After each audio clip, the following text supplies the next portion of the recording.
Good afternoon. It is the 9th of February and it's Tuesday. I completed my 15th treatment today, which means I am halfway done.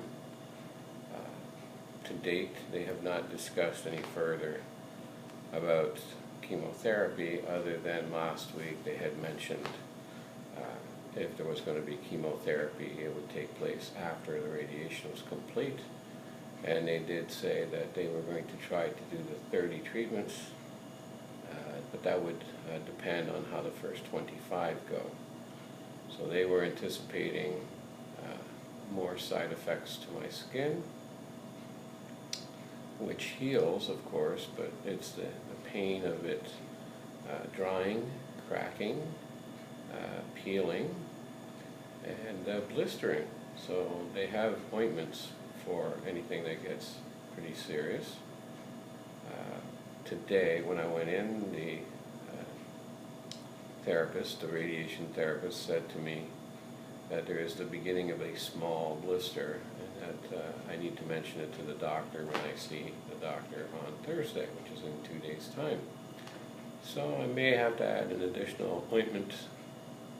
Today I utilized a saline solution packet, which is encased in a foil package, and it was very cool to the skin, of course, because I'm putting it on skin that is essentially sunburned through the radiation. So the week has gone well. I lost my roommate today. I had a roommate from last Wednesday to today. He was down here supporting his sister who had to have part of her pancreas removed from a slow-growing tumor. So his name is Stan, and he's Polish by birth. A lovely man, very kind, very gracious. He was the epitome of the best roommate that I could ever have, so it was really great. And I've had a busy schedule in the sense that this week will be the most socially filled up calendar week for me since being at Princess Margaret Lodge. I met with my friend Neil yesterday. I had not seen him in quite a few years, and it was really great to have a meal with him and spend 3 hours with him. This evening I see my niece Melissa, and she's going off to Cuba. Yeah, Cuba. Hope they have good weather in Cuba. Is it really worth the trip to go to Cuba when Toronto was warmer than Cuba late last week? Makes you wonder.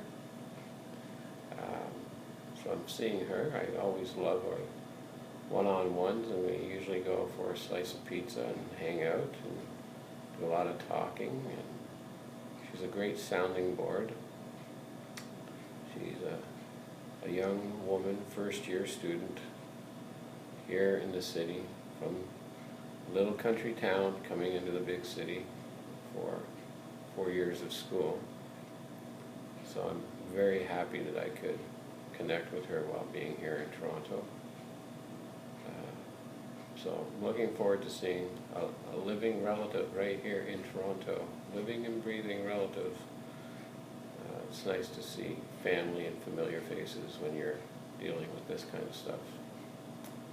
Had a Skype call this morning with Lori. I enjoy our Skype calls. I tell you, if you don't use Skype, you need to get using Skype, because Skype, the only thing you can't do is jump through the screen, like my hand is going towards the camera here, and I'd love to be able to just jump through the screen and touch the person that I'm talking to, but being able to see them by video and talk with them is a real wonderful gift. And tomorrow I get to see Peter, one of my dear friends from the church fellowship where Lori and I are part of in Kitchener. So seeing him will be really nice. The day after, the Thursday, I get to see an old Army friend Nicholas. And I saw him a couple of weeks back, reconnected with him. I hadn't seen him in 33,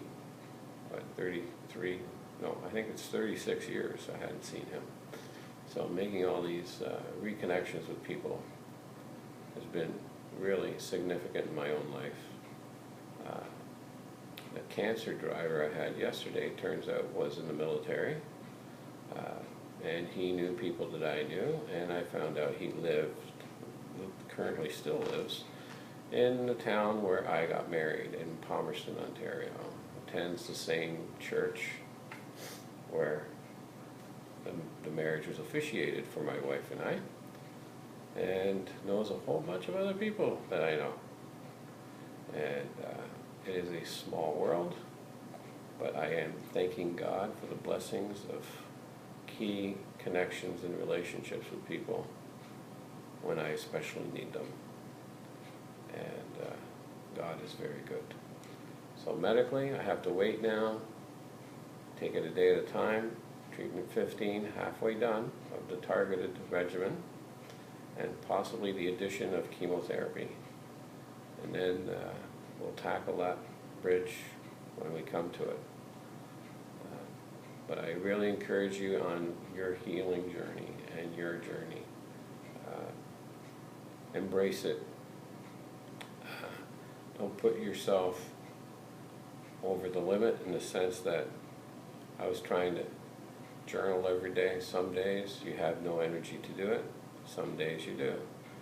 And take naps. I had a power nap today for an hour and a half. Totally refreshed me. I'm raring to go to finish the rest of my day. So, very thankful. So God bless, and may you discover more and more of Him through every step of your journey, and make the best decisions that are in your own best interests. Take the influence of others at face value, but make your decisions not on fear, but on truth, and on the peace that comes to you, the peace of mind that you receive. I never make a decision unless I have peace about it, and I trust God to give me the peace that I need. So again, God bless you. Take care.